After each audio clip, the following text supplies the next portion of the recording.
Friends, ఈ స్టోరీని నాకు నా ఫ్రెండ్ చెప్పాడు. ఇది ఒక రియల్ లైఫ్ ఇన్సిడెంట్.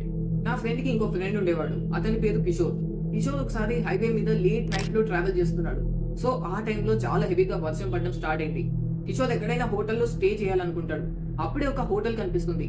లోపలికి వెళ్లి రిసెప్షన్ లో నైట్ స్టే చేయడానికి ఒక రూమ్ కావాలని అడుగుతాడు. కానీ మేనేజర్ రూమ్స్ అన్ని ఫిల్అప్ అయి ఉన్నాయని, మీరు 500 రూపీస్ కడితే అక్కడ కారిడోర్ లో పడుకోవచ్చని చెప్తాడు.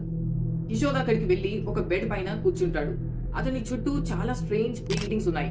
ఆ పెయింటింగ్స్ లో మాన్స్టర్ క్రియేచర్స్ ఎంత రియలిస్టిక్ గా ఉన్నాయంటే అవి ఎప్పుడైనా పెయింటింగ్ లో నుంచి బయటకు వచ్చేయచ్చు. కిషోర్ దాని గురించి పెద్దగా పట్టించుకోలేదు. దాని గురించి ఆలోచించకుండా బెడ్ పైన పడుకొని మార్నింగ్ లేచి చూసేసరికి ఒక్కసారిగా షాక్ అయిపోయాడు. అతను నైట్ చూసిన పెయింటింగ్స్, పోస్టర్స్ ఏవి కూడా అక్కడ లేవు. కిటికీలు మాత్రమే ఉన్నాయి. ఇంకా అసలు అది ఒక హోటలే కాదు, అది ఒక పాడు పడిపోయిన ఒక కాటేజ్.